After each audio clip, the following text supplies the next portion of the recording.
Welcome back to the morning show here on Arise News. Joining us now is the Ogun State gubernatorial candidate of Alliance for a New Nigeria, Ademola Ogunbanjo. Welcome to our program. Thank you. Thanks for having me. Yes, now in Ogun State, a crowded field of candidates. The powerful machinery of the APC backing a candidate. The governor's machinery backing another candidate. The PDP having an Ijebu candidate with an Egba running mate. And there are other strong candidates. Do you really stand a chance? There's interesting times in Ogun Yes. State, as you have enumerated. PDP, yes. And I think the crisis within PDP, I think that's been put to rest yesterday. There was a peace meeting, and they've agreed to work together, the two factions. Unfortunately, that hasn't happened between APC and APM. But, those are their issues, and, the gladiators will always come out to fight, right? But I'm not deterred by, what's going on, what they're doing. Everybody's running a race. If you allow yourself to get caught up in what's going on in other parties, you'll be distracted, right? But I'm staying focused. I continue to engage the people. I'm here today, not only because you've invited me, but also because I know the people will see me and hear me. So I take every avenue, every opportunity to engage the people, to go meet them where they are, to speak to them on media, whatever type of media it may be, so I'm unfazed by it. So what have you been selling to the Ogun State people, and how is this message resonating with them? What I believe I'm selling, estimation? What I believe I'm selling to the people of Ogun State is a compelling message. It's a vision of a future that they can all relate to. And it's not a future that's, far out. It's a future that's near. It's a future that's here. And it's the fact that we can actually benefit from governance as it is designed to be. And if we continue to recycle the same old guys who brought us here, anyways, then we won't get out of it. We have to change the game. And to change the game, we have to, change it ourselves. There's nobody coming to help us. The people who will help are here, and that's us. We have got to look at the content of the message that we bring and not the contents of our pockets. We have to solve the issue of vote buying and violence and, electioneering process and, bad governance is in the hands of all of, say, 10 people. Who are those 10 people? The candidates. If the candidates decide that they will not buy votes, that nobody will roll out cash on the day of elections to buy votes, if there's no one offering, there will be no one taking. And then people can vote their conscience. If the candidates decide that they will instruct their followers not to cause any damage anywhere, the PDP pulled down my billboard in Ijebu. I'm from Ijebu. The PDP candidate is from Ijebu. They didn't tear the banner on the billboard. They destroyed the billboard, messing up the vendor's asset. I don't know why that was done. But the bottom line is, if the leadership should send down word that we should allow the process to be free and fair, to let the voice of the people be heard without intimidation, then we will see a new nation, not only Ogun State, but it is what we feed the people who support us that we will see on the field. The people are responding to the messages that were, given to them. They can see the sincerity of purpose. They understand the intellect behind the message. They see the practicality of what we're saying. And they understand that we have capacity and capability to do what it is we say we're going to do. We do not lie to them. Even when they expect a particular answer that is supposed to soothe egos or arouse, false hope, we don't give them the answer that will raise false hope. No. We give them the answer that they find difficult to swallow, but they understand is the fact, is the truth, and that's what's achievable. That's a big if you just outlined there, that hypothetical situation. It's idealistic, which a lot of people, there was a clamor for this idealism that you've just described. People wanted, a breath of fresh air. But the polls tell a different story. When it actually came time to vote, the youth constituency did not show up. Those who did show up could not garner up to 100,000 votes for the new parties, such as yours, combined. Are you discouraged in any way by this? Not at all. Disappointed, yes. Discouraged, absolutely not. If I was discouraged, I would have aligned with a big party. A number of them have approached us, to say, step down, work with us, we'll get you appointments, federal appointments and all of that. I didn't move into politics for change of career. I moved into politics because I believe that, I'm required, to help change what's going on. And yes, it's a big if. It's not going to happen because there is no content, in the message. There is no power in the message. There is no veracity of message. And when people lack message, they will deliver cash in politics. And that's why it's not going to happen. But then what do you do? You're operating in this political system that exists. It's not, we're not talking hypothetically, it's a practical reality. On Saturday, people will take cash from those who are willing to give it and vote their conscience. On Saturday in Ogun State, I will win the elections. All right, trying to buttress her points.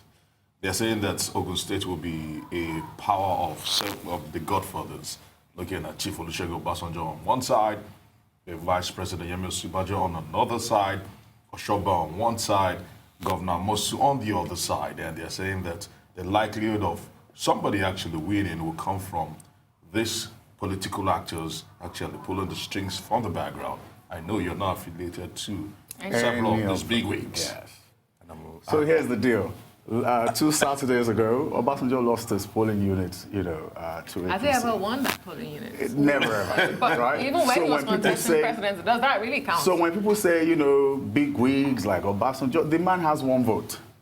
Yes, right? it does, but he Elder commands a lot of statesman, clout. oh, that's what we think. Elder statesman, lots of national respect. We respect him. He's done Ogun State proud. We're proud of him. But look, he cannot tell 1,000 people to vote a certain way, and they will do so.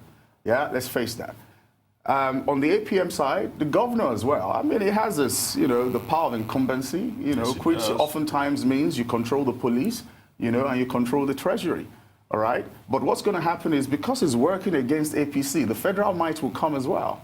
Right? And the big dogs will fight their fight, while we just find way and, and what a strategy. move forward. Because they will. You see, it's going to be interesting on Saturday. A number of these parties will roll out their rigging machines. But interestingly, they all were groomed from the same source. So they all understand the game. So they all understand how to checkmate themselves. While they're at it, the people will be busy voting ANN, and nobody will pay attention to us.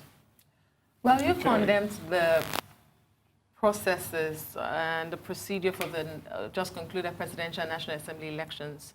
You came down hard on INEC, but the last time you were here, you hinted on the fact that some people approached you to help you hack the card reader machine. Given hindsight now, do you think they should have done something? Do you think the offer is still on the table? Done something about, reporting them to the police? And ensuring that does not happen, because in your condemnation of this election, you talked about irregularities, you talked about suppression of votes. Don't you think that this whole card reader and alleged hacking plays a role in all of that? So when you look at, all of the findings that, have come out of the presidential elections, you will find that there's none that's spoken to hacking the card readers. So there are times when people will offer you something that they're unable to deliver so that they can earn money from you, and then if you had paid, they wouldn't be able to deliver. So I guess they don't have the expertise that they claim to have. And I didn't see any reason to start reporting someone who felt he wanted to help me to the police. All I had to do was just say I didn't want it, and then again, as I said, we have seen that they do not have that technical expertise or capacity or capability to do what they, said they would do. So, I mean, the process of electioneering, I've always said, even when we use technology is a tool. It's supposed to enhance, a process, make it more efficient and effective. It is the people who run these processes, electioneering especially. If anyone were to rig, it wouldn't, it wouldn't be the machines. It would be the people. And the videos that we have seen, and I'm sure, all of us here must have seen one video or the other, and it's people just stamping and thumbing and, so look, we need to deal with ourselves, right? And it's the same young people. I'm sure you didn't see any old person, rigging. It's young people who say it's time for the youths, it's time for us, it's our turn, it's that. But I have found that what they're really saying is that it's not time for our emancipation or empowerment. It's time for us to sit at the table and share part of the national cake. Everybody just wants to get paid. The value system is under so much attack. It's alarming. I thought I knew that there were issues in our social system before I started to run for office. I have seen that, the issues we face, we do not only need a governor who knows how to fix the social system and infrastructure and all of that. We need somebody who understands the place of God in the affairs of man. Because, aside from fixing infrastructure, we've got to fix the people. And you cannot fix the people unless you ask their maker to help out. While, of course, you do some work around reorientation and all of that. But the work in front of us, if we continue as is, our society is fractured. Our value system has gone to the dogs. In another 10 years, we will be scampering out of this nation. The youth population that's unemployed. We have become a population where our young raise both hands and stamp their feet and expect you to throw money at them. It is an amazing concept. When I was growing up, we would see, rich people, affluential people. We just wanted to see them. It was exciting to see them. The first time I saw your father, it was like, oh my God. You're starstruck. I just wanted to see. I was just glad I saw him. Today, they would ask him, I'm not kidding. Anywhere. Money, by the way. It's just all about money now. And it's because, see, the family system is under attack from poverty. Both parents are on the streets hustling hard. Nobody is raising the children anymore. The children are raising themselves. They're raising themselves on values that they learn from their fellow friends. They're raising themselves on values that they see on TV. And that's why you see what you see. People, young boys can't put their pants up anymore. It's as if the waist has disappeared, So the feeling of entitlement. So what is your biggest fear going into these elections? Because you have just 3 years. I have absolutely no fear, as a matter of fact. I told you when I first came, it's a journey of faith. God asked me to run, I am running. And when I'm done, I'll be able to say I ran. Whatever the outcome of the, elections, look, my mandate was to run, and I have run a good race. I have had an amazing time. I have met the people of my state. I have seen the deplorable state, of affairs in my state. So let's see what happens on Saturday. It's sounding like St. Paul there. I've run a good race. Yeah. Oh, well. Exactly. Anyway, now let's come to specifics. Because I asked what you're offering. Well, it wasn't too clear to me what you have offered so far. But let me talk about the satellite towns. A lot of satellite towns around Lagos, Ogun State territory. And many people believe this is an area the state government can tap if they provide facilities. But somehow they are not doing just that right now, to the extent that some people are jokingly saying that perhaps Ogun State should just cede those territories to Lagos and let Lagos develop these areas. Do you have any plan for? Absolutely. So when you speak to what I'm offering, we're all offering the same thing, is why I spoke only about sincerity of purpose. And it's because I know that the people can see it. That's the one thing I'm offering that's different from the rest, right? If it's about the manifesto, the promise about fixing infrastructure, especially along, border communities, as you have, spoken to, we all say the same thing. But yes, there is a plan for us to develop Ogun State infrastructure-wise from the rural areas and the border communities into the city centers. Because we recognize, once you drive out of Lagos into Ogun State, you don't need to say welcome to Ogun State before you know you're in Ogun State. The next pothole you run into will tell you to look up, you're in Ogun State. And this has to end. We're not ceding any territory, of Ogun State to Lagos State because of the incapacitation of leadership to do what they're supposed to do. We will fix these communities. We will not only fix roads. There are also communities that are cut away from mainland. We have a few islands in Ogun State that need to be connected to the mainland. We recognize, however, that all these border communities, especially with Lagos State, are commercial hubs. A number of them are industrial hubs. Some of these companies are moving out of those places onto the Lagos-Shagamu interchange, the highway, just because of this same issue of infrastructure. We've got to stem that, because those are the people who employ our team in youth. So we've got to ensure that we do not only invest in infrastructure, just because it will aid commercial activities, but just because it's the rights of the people.